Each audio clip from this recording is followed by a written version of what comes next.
Welcome to the Wisdom of the Body Summit, an online event to align with your body's intelligence for healing, optimal living, and spiritual awakening. Brought to you by Sounds True. Throughout this summit, 32 experts will share practical tools and breakthrough insights that have emerged from the convergence of science and time-honored perspectives from the world's spiritual traditions.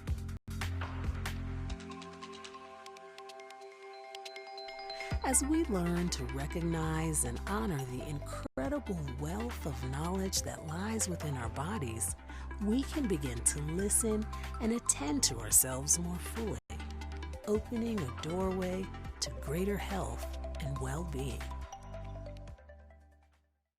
Hi, everybody. Today, I'm really excited to welcome a functional medicine practitioner who specializes in holistic approaches to gastrointestinal health and healing, Dr. Vincent Pedre. For this session, Dr. Pedre will be giving a presentation that's titled Interconnected: How the Gut, the Soil, and the Microbiome Shape Your Health. Welcome, Dr. Pedre. Thank you. It's such a pleasure being here. So excited to talk about this topic that is near and dear to my heart. And just starting with the first slide, I wanted to show you an image of a tree with its roots wound up as if it's the DNA helix. And I think really it's kind of defines how interconnected our health is with the plants, the soil, and also just to understand what the gut or the digestive system means to our own health.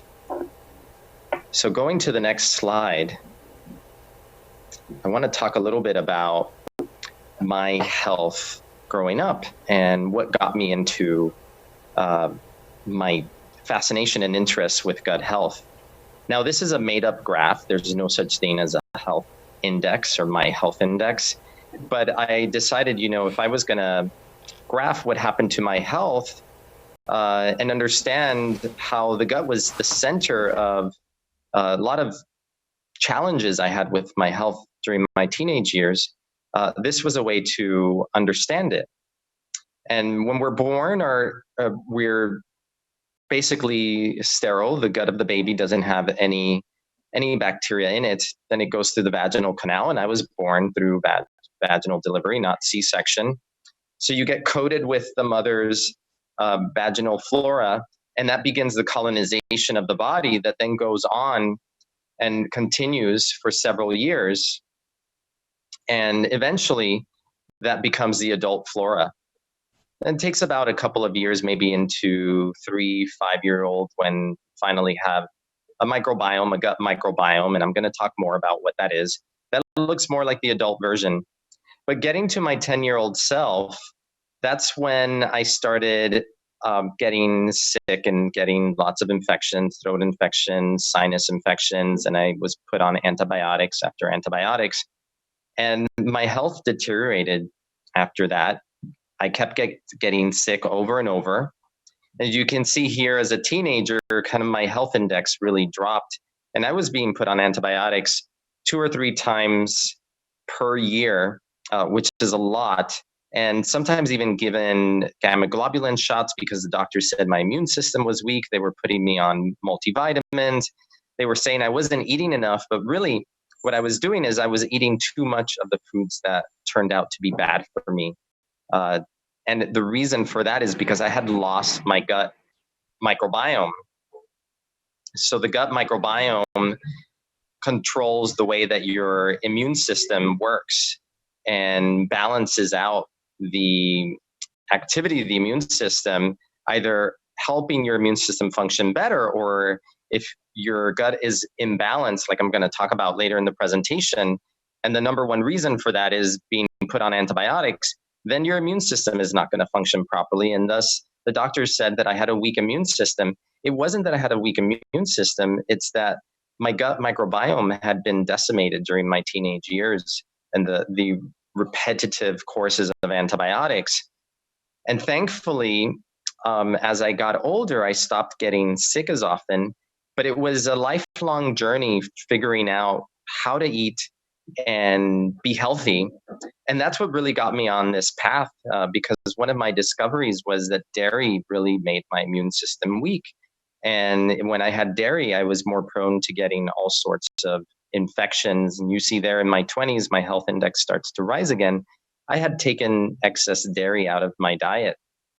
And it continued to improve into my 30s, but it wasn't until I really learned about functional medicine that I was able to work on rebuilding my gut microbiome by eating the right foods and taking probiotics and thinking about prebiotic foods. So that's my health journey.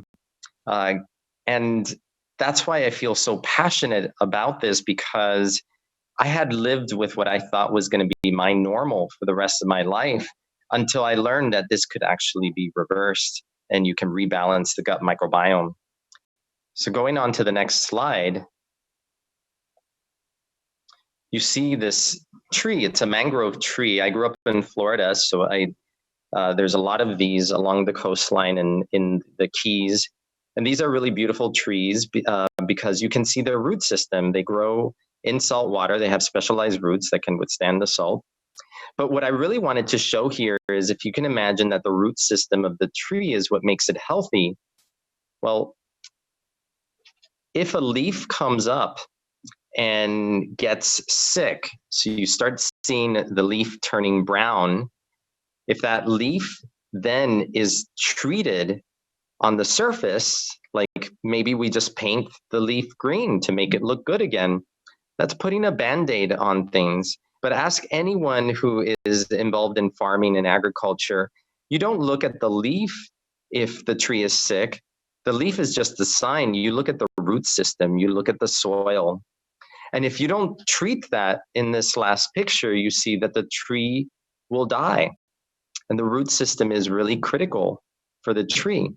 So what I want you to think is that that root system is your digestive system. That is the root of your body. That is our absorptive surface, the same way that the roots are the absorptive surface that nourishes a tree. The gut is where we receive all of our nourishment. And it is so critical and foundational for being able to create total wellness in your body, from whether it's brain health, heart health. Every part of your body depends on a healthy gut and a healthy gut microbiome. In this next slide, I have a picture of the soil. And I want to talk about the soil because of a quote that Maria Rodale, who is the granddaughter of the founder of the organic movement in the United States. And one time I was able to meet her and she said this, and I never forgot it. The soil is the guts of the earth. And it's so true. You know, our root system, our guts, this is where we nourish ourselves. And the soil is so key and important to this that in the next slide, what I want to demonstrate is that 25% of the planet's biodiversity is found in the soil. You have to think about that, because the soil is what determines the health of our plants. And I'm going to talk a little more about how all of this is interconnected, even with our own health. And you can see here, this is a very healthy soil with earthworms inside. Some people would think it's gross, but this is what makes for a really healthy soil. So that gets me to happy gut principle number one. The first principle for having a healthy, happy gut is that diversity is the key to wellness. And by diversity, I mean diversity in so many elements. If you think about it, diversity in your diet, diversity in your activities, diversity is what creates mental wellness, not having a life that is singular, but having a life that is multidimensional. Well, the same goes true for your diet and for your microbiome. Diversity in the terms of vegetables that you eat is what's going to create a healthy gut microbiome. And diversity in the soil is what creates healthy plants. So in the next slide, I have a picture of the gut. You can imagine all of these bacteria inside. And the questions I asked, are we equal parts bacteria? Are we equal parts human? Or who really is in control? Because bacterial cells outnumber human cells at least 10 to 1. Is it humans that are in control, or is it our bacteria that are in control? And what I'm going to demonstrate in this talk is that there are a lot of things related to our health that are actually in control of the bacteria that inhabit the gut. So moving on to the next slide, the Human Microbiome Project has mapped out all the different regions in the body. And this is quite a complex map showing you all the types of phylogenetic trees, bacteria that live on or inside the human body. Just in the gut alone, there's 100 trillion bacteria. If you think about that, let's put that into perspective. There are 400 billion stars in the Milky Way galaxy. And each of us, has 100 trillion bacteria inside the gut, mostly in the large intestine. So we have more bacteria in our gut than there are stars in the Milky Way galaxy. And I like to tell people that is like you're carrying around your own personal galaxy. And within that, there are up to 10,000 different species of bacteria that live on or inside our bodies. And what's even more confounding is that there are a bunch of viruses, they're called bacteriophages, and those live inside the gut. There's probably more bacteriophages in the gut than there are bacteria, and they help control the population of bacteria in the gut. So we are truly this symbiotic organism with all sorts of small microscopic life living on our skin, inside our airways, in all sorts of cavities, and inside the gut. And in order to have a healthy body, you have to be in a good symbiosis with all of these inhabitants inside our body. So the next slide really is a slide where I want to demonstrate what is it that creates a gut disturbance. And in the first step, your gut lining becomes disturbed. What are the things that can disturb your gut lining? Alcohol, the standard American diet, antibiotics are number one, I would say. Anti-inflammatory medications, yeah, those over-the-counter medications that you think are so innocuous, you can just go buy them without a prescription, ibuprofen, any of those NSAIDs, as we call them, non-steroidal anti-inflammatory drugs, those increase the permeability of your gut. But stress does also, and a low-fiber diet. Most Americans are eating way below the recommended daily allowance of fiber. It's around 10 to 15 grams of fiber is what most people are taking in their kind of monotone diets with a lot of bread, pasta, rice. But we should be getting anywhere between 25 and 35 grams, and some indigenous cultures get more than 50 grams a day of fiber in their diet. So as you start disturbing the gut lining, you get something called dysbiosis. Dysbiosis is an imbalance between good and bad bugs in the gut. And this starts to disturb the absorptive surface of the gut lining, meaning that you don't absorb your nutrients as well. Your gut becomes inflamed. And eventually, what happens is you develop a leaky gut. And what that means is that your gut becomes more permeable. So it's almost like a border patrol. Your gut is this patrol that keeps the good things in and keeps the bad things out. So it's helps you get all the right nutrients that you need, but keeps out bugs and toxins and food particles that have not been fully broken down.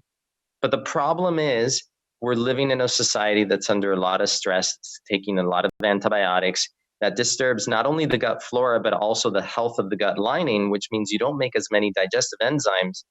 That allows for foods to come in, not completely digested. And when you have a leaky gut, with a mix of foods that are not well broken down into their amino acid components, they're still protein fragments, then you can develop food reactions and food sensitivities.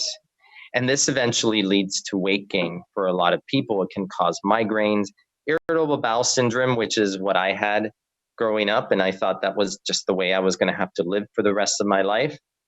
And then eventually you develop an autoimmune disease.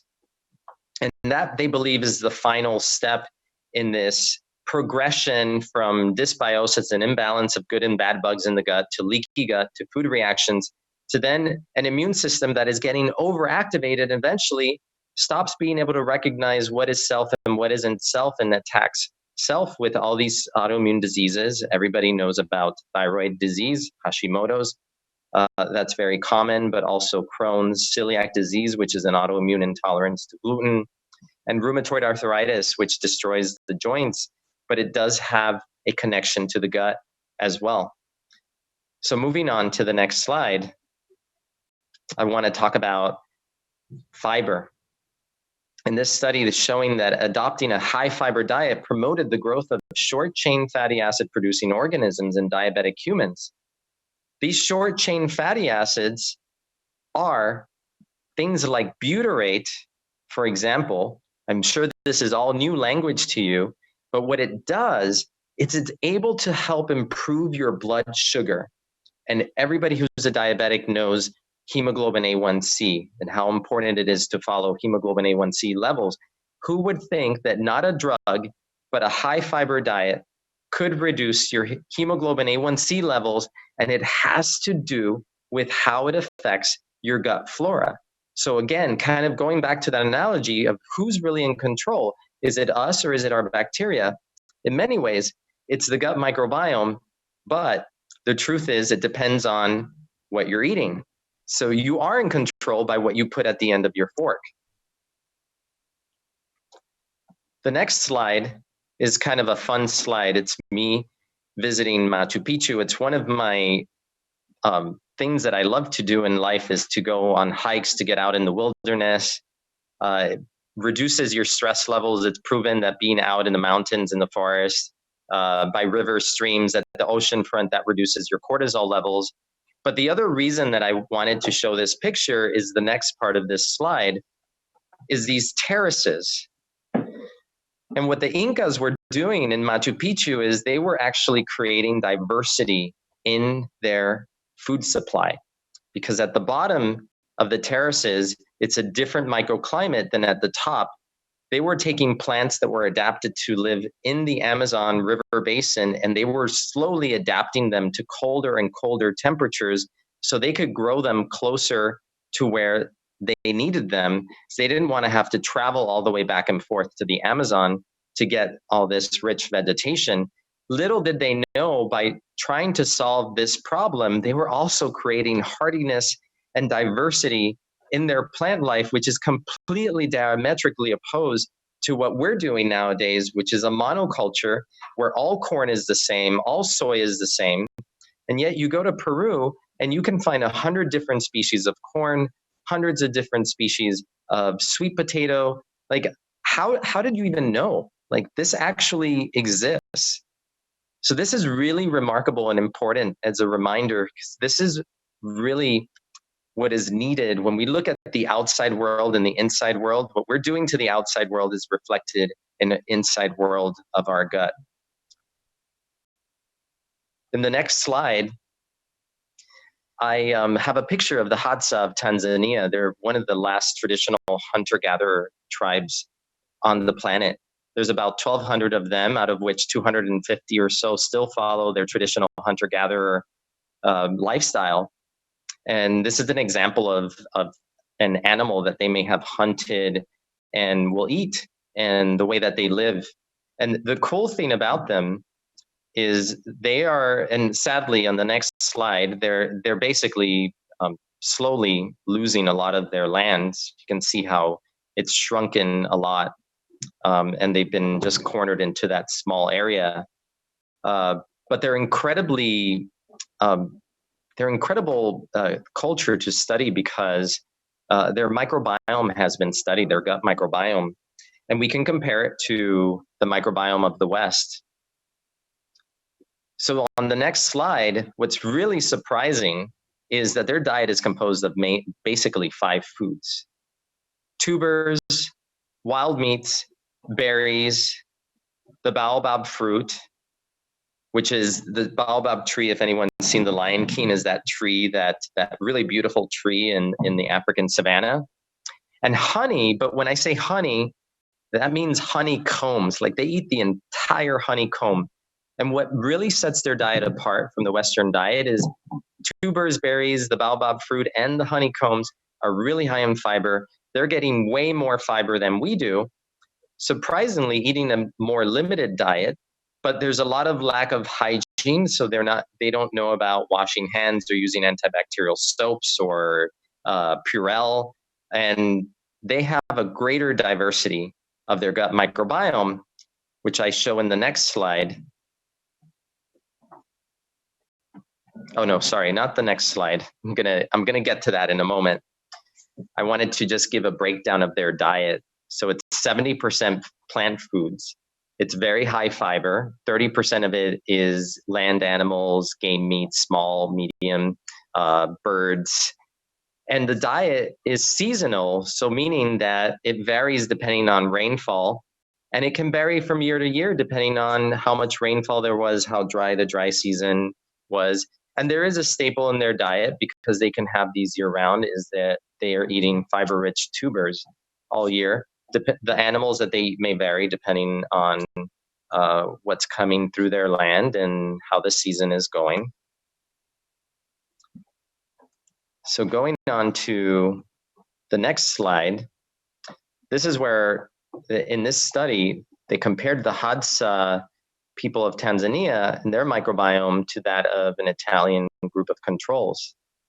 And the interesting thing we can see is that if you look on the left, the Hadza versus the Italians, you can see that the Hadza have much greater variety of bacteria that are living in their gut.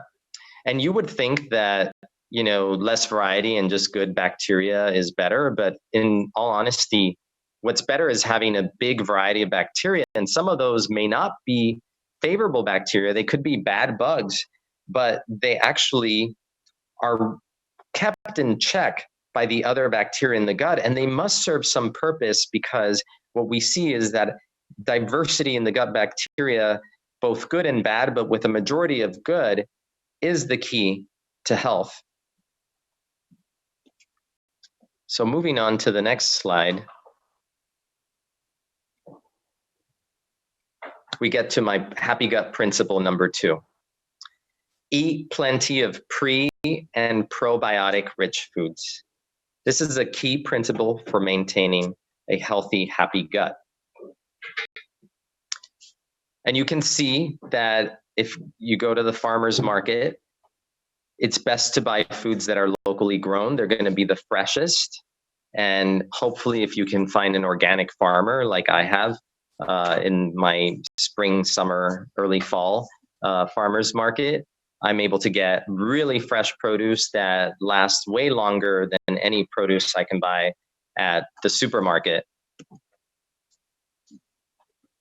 So it's a big love of mine to go to the farmer's market. But when you're thinking about probiotic and prebiotic foods, you also want to think about fermented foods, such as pickles, sauerkraut, kimchi, miso there on the right lower corner. So you can ferment almost any vegetable.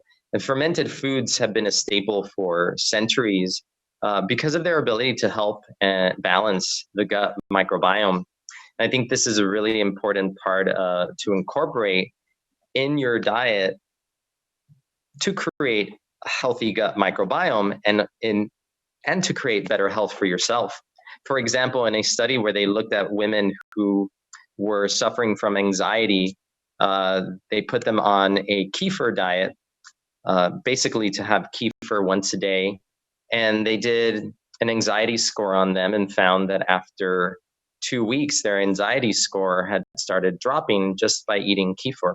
We know that the lactobacillus in foods like kefir can produce things like GABA, which is an inhibitory neurotransmitter that helps you feel calmer in your brain. So when I think about the gut and what are the best foods for gut health, there are these superfoods we can think about. And so many of them, I mean, there's constantly foods that are being switched around and thought about as superfoods, but broccoli is one, turmeric, blueberries, another superfood. Quinoa is a complete vegetarian protein, goji berries. There's a lot of foods that help keep your gut healthy and your brain healthy. Even dark chocolate, which I have there, yes, is good for you in limited amounts, and always being careful to not have chocolate that is really high in sugar. So having dark chocolate that's almost pure with minimal sugar added, if any. So the next slide, I put this up and I want you to think, what is the biggest threat to biodiversity out there? What do you think is the biggest threat to our biodiversity and the diversity of the gut microbiome? Thinking about what's happened, between the Hadza people and modern society. And the truth is, the biggest threat is us, doctors, people like me, well, not me, but other doctors who are overprescribing antibiotics. We are using antibiotics for so many infections that really should not be given antibiotics. The majority of them are viral in nature. Most people have a cold virus. They do not have a bacterial infection. And even bronchitis, the majority of them are viral, not bacterial. So we're overprescribing antibiotics, and that is causing the loss of the biodiversity in our gut. And in fact, they find that after each antibiotic course, it is difficult for the gut microbiome to recover to its prior state. It will recover to a certain extent, but it's not going to recover the whole way. Although when you're doing things that I talk about in my program, then you're able to recover it better and create a much healthier gut microbiome. But what are the other reasons that there could be a loss of biodiversity? My next slide, just look at it. It's everyday stuff, laundry detergent, it's window cleaners, pesticides that are put on our food. We are in a toxic swamp of chemicals, and all of them can have an effect on our body and our gut microbiome. But even beyond that, if you go to the next slide, what's the other problem? It's this. It's the foods we eat. It's the sweets. It's the overpredominance of refined flour in our diet. It's the high sugar abundance that causes a shift in the microbiome and can cause a dysbiosis. I see a lot of people with candida, with yeast overgrowth, and it's being triggered a lot of times by the diet, by eating too much bread, too much pasta, rice. Some people tell me, well, I don't eat sugar, but then they eat all these carbohydrates, these simple starches that turn into sugar. Well, it's the equivalent, and it's going to cause a shift in the microbiome, especially if you throw upon that antibiotics and stress, because stress then changes your ability to digest and break down food, lowers your stomach acid production, so you're not as protected from yeast and other things that get through in your food, and then they populate your gut. So the next slide, I talk about this thing called diet-induced endotoxemia. What is it? It's fueled by diets that are rich in sugar, flour, and refined seeds. It's basically a measurable state. It happens after you eat. That's what postprandial means. And it correlates with an increased risk for obesity, metabolic syndrome, and type 2 diabetes. In the next slide, I go into even more detail about it. So this endotoxin is really lipopolysaccharide. It is a molecule on the outside membrane of bacteria, gram-negative bacteria. And when you have all the things, just think back to the earlier slide when I was talking about dysbiosis and leaky gut. The other thing that happens when you have a leaky gut is that as these bacteria die or they just let off lipopolysaccharide, it gets into your circulation and it goes to all parts of your body. And what does it do? It stimulates this receptor called TLR4, toll-like receptor 4. When that gets activated, you turn on another protein that's called NF-kappa B, and that goes to the nucleus of the cell and starts encoding all of these inflammatory signals. So this lipopolysaccharide will increase inflammation in your liver, in muscle tissue, in adipose tissue, which is fat, and even your brain. So a lot of times we talk about that gut-brain connection, the gut-brain axis. Well, the lipopolysaccharide inflames your brain, and an inflamed brain is a depressed brain. So when lipopolysaccharide gets into the circulation, you get an increase in insulin resistance. Insulin is the hormone that guides sugar into your cells. So as you become more resistant to the signal that insulin tells the cells to bring the sugar in, then your blood glucose levels rise and your belly fat starts to rise because insulin also tells your body, hey, store more fat in the belly. Let's make those fat cells bigger. And that causes obesity. So one of the biggest problems or one of the biggest factors causing obesity is this endotoxin, lipopolysaccharide, and causes inflammation in so many different tissues in the body. So moving on, just to explain it a little further, if you have a leaky gut and you get increased intestinal permeability, perhaps you have a dysbiosis, and I'm going to introduce another new bug here. It's called Akkermansia muciniphila. As its name implies, muciniphila, it loves mucin and it lives right on the border of the gut lining. And what they find is that when Akkermansia is low, there's a higher incidence of leaky gut and obesity and endotoxemia. So I just imagine that maybe you've been on antibiotics that's killed off a wide range of bacteria in your gut, including the Akkermansia. Their population drops. You get more endotoxemia coming in, and that short circuits your metabolism, leading to obesity and even depression. But let's go back out to the macro world, and connect this. What is happening out there? We know about this thing called genetically modified foods. And we have this company that, dare I say the name, but there was a lawsuit recently that they lost where it was found that genetically modified technology was a factor in a man's cancer. They call their byline is innovation, collaboration, and speed, but perhaps what it should really say is exploitation, contamination, greed. They want a monoculture. They want to control each crop as if they own the patent to corn, to soy. And it's causing a problem because of the pesticide, glyphosate, which is found in Roundup. So a lot of people, if you live out in the countryside or if you have a yard, you might spray Roundup to keep your weeds in check. But as you spray it, you're inhaling the Roundup. And guess what is the active ingredient in Roundup? It's glyphosate. And what is glyphosate? Glyphosate is a chelating agent. And by chelating, it means it binds minerals like iron and magnesium and calcium, very important minerals for life, that starves the weed plant of the minerals it needs to grow. But guess what? We are not immune to glyphosate because it is also patented as an antimicrobial. It is an antibiotic agent, and it kills bacteria in your gut that produce the aromatic amino acids, phenylalanine, tyrosine, and tryptophan.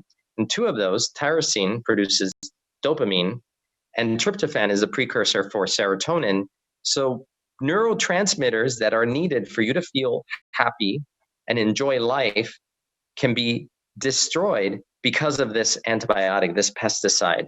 So you wonder, why is there's this epidemic of anxiety, depression, people not feeling well, obesity? You have to look at the outside world and what we're doing to our agriculture. So this gets us to happy gut principle number 3.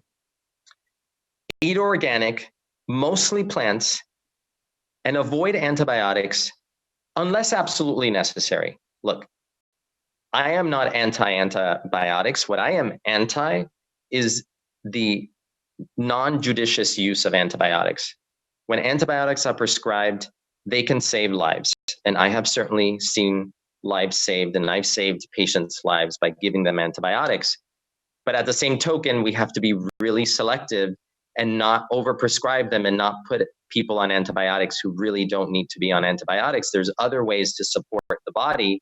And even just by eating organic and mostly plants, and you can really support the immune system that way, and rebalancing the gut helps rebalance the immune system as well. So if we look at the next slide, you can think of all of these different gut conditions: irritable bowel syndrome, celiac disease, Crohn's, which is an inflammatory bowel disease, dysbiosis, reflux, ulcers, and you may have symptoms that come up like bloating, cramping, acid reflux, gas, constipation, diarrhea, abdominal pain, maybe there's parasites in the gut. But is that really just limited to the gut? And the truth is that there are a lot of gut associated conditions, and those are like asthma, allergies, eczema, migraines, even a skin condition like hives can be related to what's going on in your gut, or could be a reaction to food. I've had many patients come in with hives who then all we do is change their diet, take gluten and dairy out, and the hives disappear. I can't tell you how many times I've seen gluten be a factor in hives that no other doctor could figure out. If you go to a dermatologist, they're going to give you the Band-Aid, just like I was talking about at the beginning of the talk with the tree leaf. They're going to put a steroid cream on your skin, and they're going to treat it from the outside, but they're not looking at the inside. What is the true cause? It's going to keep coming back, and you're going to have to keep using the steroid cream. Same thing with autoimmune disorders and Hashimoto's.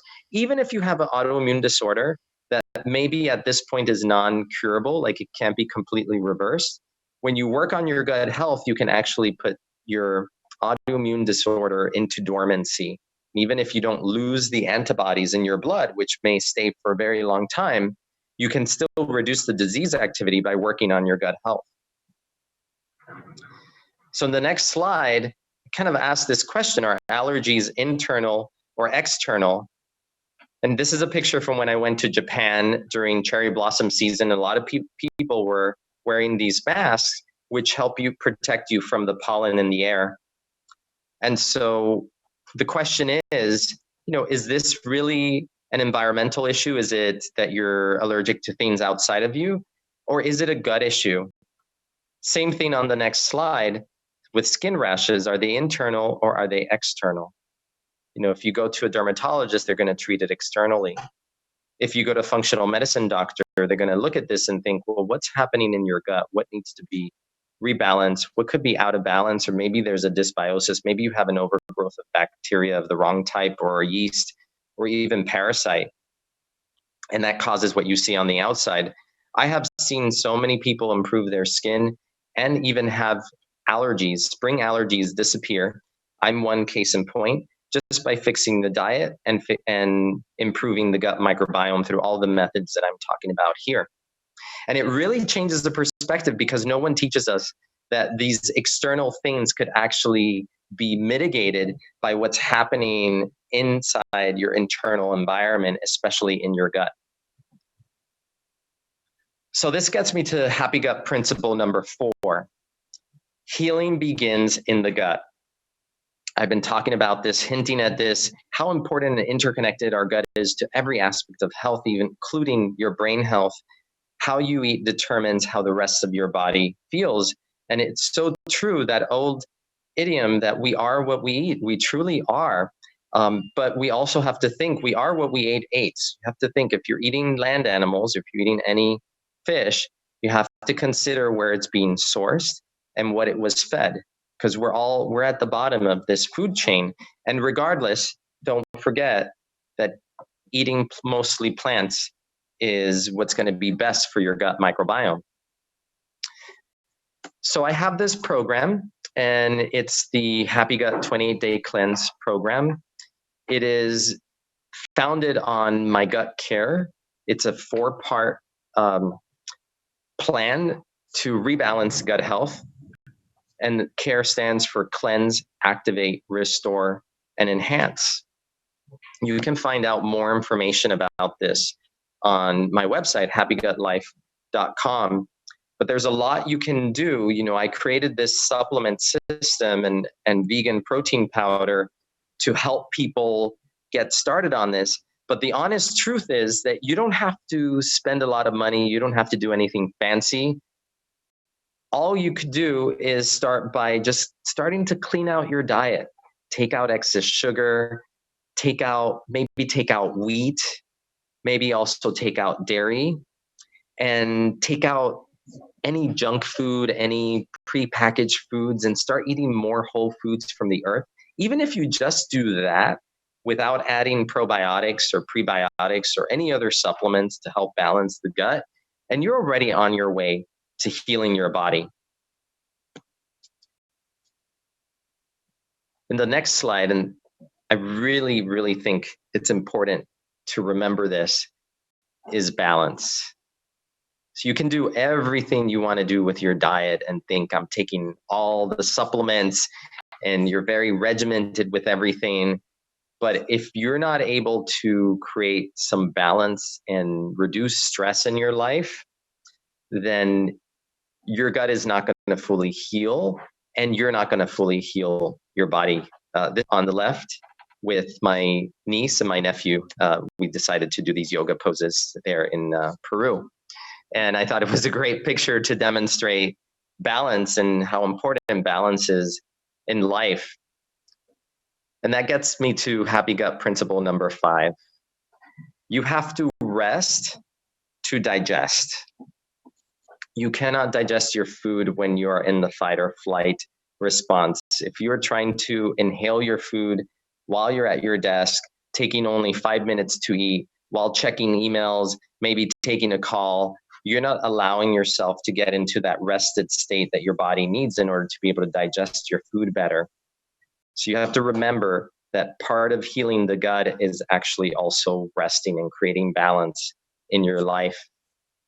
And part of that balance is meditation. Meditation is, I would think, it's really, to me, one of the most powerful ways to rebalance the parasympathetic and sympathetic nervous systems. And there's a lot of ways that you can do meditation, and there's online courses you can take. You can go to meditation classes. But I encourage all of my patients with gut issues to really incorporate meditation. So many benefits now being proven by science that meditation reduces inflammation, it reduces stress in the body, and it will improve your digestion because you digest better when your body is in that relaxed parasympathetic state. The next picture is just a picture of chopsticks, and it's a reminder to slow down, because when you're eating with a fork and knife, it's very easy to just inhale your food really fast.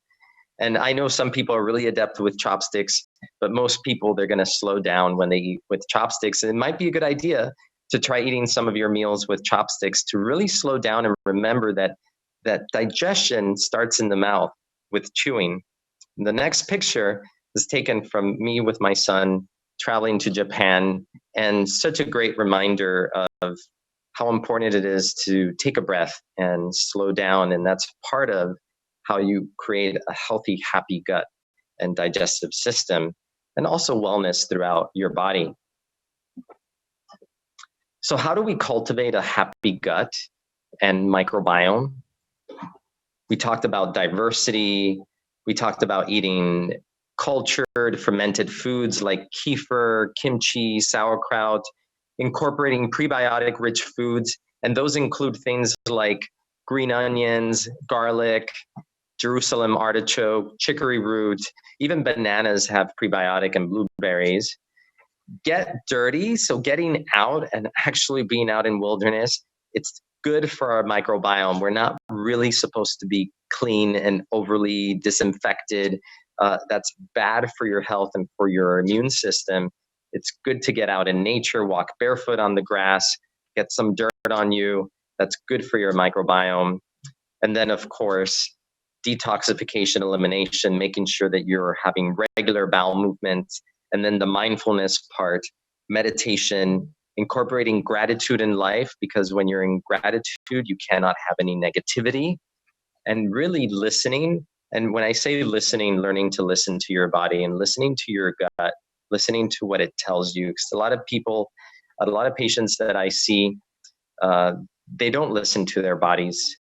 And many times I consider myself simply, I'm a body interpreter, because they'll tell me, well, I ate this and then I didn't feel well. And my next thought is, well, why are you continuing to eat this? It's like you keep trying the same thing, but you keep getting the same result, but thinking you'll get a different result. Sometimes it's tricky because it could depend on how stressed you are, how relaxed you are. Foods can have different effects on us. And that's part of the listening and being really bodily aware. Like if you're really stressed and you're rushing for the day, you don't want to eat a heavy meal. It's not going to sit well. You want to eat something lighter that's going to be easier to digest. When you're relaxed, maybe at home in the evening, you can have a bigger meal. It's going to be easier for your body to assimilate and digest. So really learning to listen to the undulations in your body, the way it changes over the day and what it's asking for. Finally, balance. I mean, really, this comes down to balancing all aspects, whether it's diet, it's getting all the right nutrients, it's balancing your mind, body, spirit in order to have a healthy gut microbiome and a healthy body as well. This is a little bit about me. I wrote a book called Happy Gut. I have my own private practice in New York City. I've also am a health tech advisor to 2 startups, FullScript and Embody 360. And I'm also clinical advisor to 2 nutraceutical companies, Orthomolecular and United Naturals. And within the last year, I've become faculty for the Institute for Functional Medicine because I feel so passionate about not just teaching you guys, spreading the word, but also teaching other practitioners who can go out and tell more people about how to live healthier, happier lives by balancing their gut health. You can find out more about me by going to my website, pedremd.com. This concludes the final slide of my presentation. Once again, me in front of one of my favorite places on earth, Machu Picchu, but really anywhere in wilderness is my favorite place.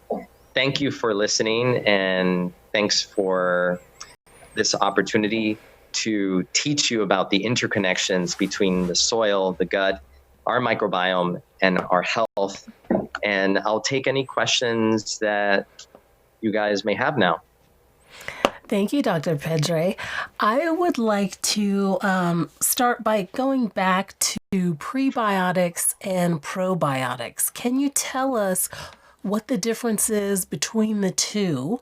And if we're looking for supplements, how can we distinguish what might be best for our bodies? Because sometimes we hear, okay, have some yogurt or some kefir, or get some supplements, and then you find some that are in the refrigerated section, some that are on the shelves. What can we do to educate ourselves about them both? Okay, so I'll start with the difference between probiotics and prebiotics. Probiotics comes from the Greek root pro, for bio, life, and it's really the bacteria, and it can be bacteria, but it can also be yeast that have a favorable response in the body. So if you take them, they won't make you sick. They actually can make you feel better. Although the truth is that sometimes probiotics can cause a sort of die-off reaction when you first start taking them. So the first couple of days, you may feel a little bit worse, and that's okay as long as you get better afterwards. If you start having diarrhea as a result of taking a probiotic, then that probiotic is not the right one for you. And when it comes to identifying what is the right one for each person, I think we're still at the tip of the iceberg and really understanding, okay, which test should we be doing to know what probiotic to take? There are some companies out there that are doing amazing things and acquiring a lot of data. For example, Sun Genomics has come out with a stool test which sequences the entire microbiome that's present in a person's stool. And then based on that, they create a customized probiotic for that person. But we know that your gut bacteria can change even within 24 to 48 hours just by the way that you eat. If you go out and eat a fast food meal of hamburger, french fries, and milkshake, that's going to change your microbiome. But that said, so going back to prebiotics are those fibers, those non-digestible portions of carbohydrates that feed the good bacteria in the gut. So for example, I mentioned the Hadza people of Tanzania, and they eat a lot of tubers, and those tubers are very rich in fiber. And those fibers then feed good gut bacteria that produce things like short chain fatty acids. These are little molecules that actually regulate gene expression within our body. So the concept of pro and prebiotic is always things that help improve the makeup of the gut bacteria. But the truth is that prebiotics can also exacerbate bad things. So for example, if you have small intestinal bacterial overgrowth, then taking or eating prebiotic, like eating too much garlic, for example, which is prebiotic, can make a person really gassy. And that can be a sign that something is off in their gut. So there's a lot of nuances and complexities to, okay, which type of probiotic do we take? And we have companies that are coming out with studies on probiotics that can be used to improve eczema on the skin, probiotics that can help with traveler's diarrhea, probiotics that can help with irritable bowel syndrome like ulcerative colitis. For example, there's another one that's not a bacteria, it's Saccharomyces boulardii, and it's been studied a lot in Europe and used for acute diarrhea. It helps heal the lining of the gut. And this is not a bacteria, this is a favorable yeast. In terms of which probiotic to select, some of it depends on lifestyle factors. So if you're someone who has to travel a lot for work, then it's not going to be convenient to have a probiotic that needs to sit in the refrigerator in order to stay fresh. You will probably want to get one that's in a blister pack that is room temperature safe, and it's going to last longer because it's protected from oxygen inside its individual blister packs, and that you can travel with. But if you're someone who lives in the same town, you're not traveling a lot, you can get some really good refrigerated probiotics. And the difference is, even if it was refrigerated, it still has potency. What refrigeration does is it slows down the rate of decay, because every probiotic is going to decay to a certain rate. And it's hard to know. You might have to go on websites like Consumer Lab to check for the quality of the probiotic supplement. It's hard to really know how they determine this, but a lot of companies will populate the capsule. So for example, if they're producing a probiotic that on the bottle says 50 billion, the capsule, when it's comes out of production, might actually have 150 billion, knowing that it's going to decay, because what they're doing is they're making sure that it has 30 billion on the expiration, or 50 billion on the expiration date. So you can ask those questions or investigate, does the company test their probiotic through expiration date to make sure that its potency is still as strong as what it says on the bottle? Not all companies do that. Some companies do. Or some companies at least will overpopulate the probiotic. And you want to look for things that have a variety of bacteria, lactobacillus and bifidobacterium, maybe strep, thermophilus, maybe some Saccharomyces. Or you can even get something that's called a symbiotic. A symbiotic is just a probiotic that has both good bacteria, a prebiotic in it. So it might have inulin or fructooligosaccharides, which are prebiotics that are often found in supplements. And it might also have some vitamins in there as well. So these are the types of things to look for. I hope I answered your question, but if there's any follow-up, let me know. Well, is it important that we should distinguish between prebiotics and probiotics that are geared toward men and women? Because there are some yeah. That's a really good question. When it comes to women and female health, especially, women are more prone to yeast overgrowth than men. At least that's what I found in my patient population. But I have to be honest and say that I found that I can balance the patient, both female and men's guts, using very similar probiotics. So I don't really always have to go towards a female probiotic, but sometimes there are companies who make like probiotic suppositories that can be inserted vaginally to help with vaginal health. But if there is yeast overgrowth or recurrent yeast infections vaginally, really the problem is the reservoir, which is the gut. So you still have to work on the gut health. And that may be more a matter of knowing what strength of probiotic to take versus whether it's for women or men. It's just getting a varied probiotic that is strong enough. So for example, someone who has yeast overgrowth chronically, I'll probably put them on a probiotic that has over 200 billion colony forming units or CFUs. That's the strength of the probiotic capsule on a daily basis. And I find that that works really well. And it's more a matter of using the right strength probiotic. Or someone who has SIBO, a lot of times instead of using traditional probiotics, I'll use spore-based probiotics, which is a whole different type of probiotic. Can you talk a little bit about the soil? You mentioned its importance in our overall health, well-being, and gut health in particular. Is there something that we can do as consumers who might not have access to farmers markets and locally sourced foods? What should we be looking for in terms of good environments for the food that we're purchasing? Well, I will tell you, I have patients who grow vegetables in their apartment on a hydroponic, like an aero garden that uses no soil. And I know there's hydroponic gardens cropping up here in New York City and Brooklyn. So there's a lot of variety, but that said, the soil is key. You know, the diversity of the soil is really important. And really what we can do is find a way to support farmers. Our local farmers, organic farmers. We need to do things to help them, maybe join a CSA, find a way that you can get the food delivered to you. You can go to supermarkets as well, but that food also is being mass produced.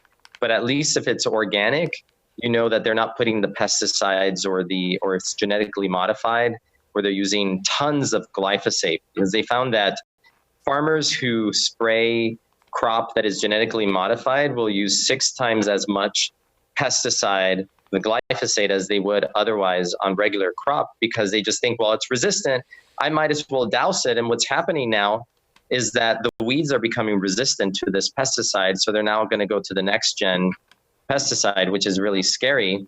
And at the same time, when they've tested the soil of land that has been treated over and over with these types of pesticides like glyphosate, they find that you start growing unfavorable bacteria within the soil. So the soil is really important. And as much as we can, we need to vote as consumers. You vote by how you spend your money. Don't buy genetically modified foods, because then you're supporting an industry that is destroying our soil. Okay. We have time for one more question, and you have shared so much. I wonder if you can tell us the one most favorable suggestion or tip for starting to turn toward our gut health awareness. What would you say that would be? So could it be something that you would do, or just something, a shift in awareness? Or what do you think should be our primary concern, or the most helpful, or the most actionable for someone? Okay, I'll say for me personally, I don't know much about my own gut health. I want to make myself more aware of it. I already have a passion for the outdoors and nature, so I got that piece down. But where would you point me for starters? You could do something like, I mean, there's so many ways, but what really comes up in my mind is you don't have to have gut symptoms to have gut related health issues. And I've had plenty of patients who don't present with any GI complaints whatsoever, no abdominal pain, no diarrhea, no constipation, but they present with an autoimmune disease. And I found that they had a gut problem. So getting tested, getting a really good stool study, and a lot of those need to be done through like a functional medicine practitioner or more holistic or naturopathic doctor. But there are some that are now available to the community. They're not all perfect, but a couple of them are like Biome. You can start getting a view into what's happening in your gut. The important thing, if you do any of these tests, is to understand it's just a vignette. Don't take it as written in stone. It's not perfect, but it's just the beginning of a conversation on what could be going on inside your gut. And any of these studies, honestly, is going to need the help of a trained practitioner like myself to help you interpret, because the companies do interpret for you, but I still think you need a health professional to really kind of guide the conversation. Mm-hmm. Okay. All right. One final question. So, what about the use or value of colonics or hydrotherapy and fasting? Because I know lots of people who do both and say that it really helps them in terms of their abdominal function and healing. What do you have to say to that? What I would say is that with colonics, they are in many ways a good way to help cleanse the body, especially if you're backed up, because a lot of toxins can recirculate into the body if you're not moving your bowels regularly. However, you don't want to become dependent on having colonics, and you don't want to do them excessively because they can start washing out the microbiome. Now, there are some colon hydrotherapists who then do a probiotic enema at the end to kind of help reestablish the microbiome. But anyone who's doing this type of work should think about everything I said about prebiotics, like making sure you're getting a variety of vegetables that are rich in those prebiotic nutrients so that you can help fertilize your gut garden, from the inside as well. And these are all tools. So a colon hydrotherapy is a tool, but done excessively, it could be a detriment. But it can be a helpful detox tool, but it's never been, in scientific studies proven that it helps. And yet colloquially, as we understand, and people say they feel better. And I've had patient with skin issues, like a lot of acne, and the acne clears up by doing colonics. But then the important thing is to do the follow-up, which is you've got to change your diet. You can't treat that as then that's like painting the leaves on the tree again. You want to work on the foundation. You want to work on the root cause. Well, and speaking of diet, how about fasting? Fasting is great for the gut. So if you think back to what I talked about the lipopolysaccharide and endotoxemia and how that gets into the bloodstream, that happens to a certain degree every time we eat. And if you're eating more inflammatory foods, it's going to happen more if your gut is in major disarray.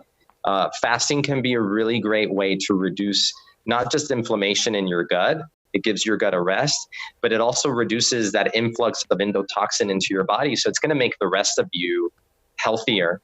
So it plays a really great role, and even can help rebalance the gut if there's excess yeast growth. Just fasting, not feeding the yeast the foods that it likes to eat, the sugars, the refined carbohydrates, that can be really helpful in rebalancing the gut microbiome. And then when you're not fasting, eating all the right foods, not fast and then have cookies.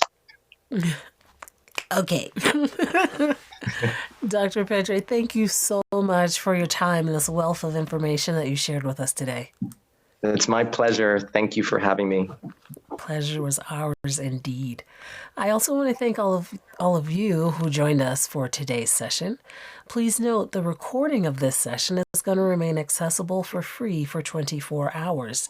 And if you wish, you can purchase the entire summit with lifetime access to each recording, transcripts from each session, and bonus gifts from our presenters. For Sounds True, I'm Christy Peoples, here with Dr. Vincent Pedre, thanking you all for being with us. SoundsTrue.com, waking up the world.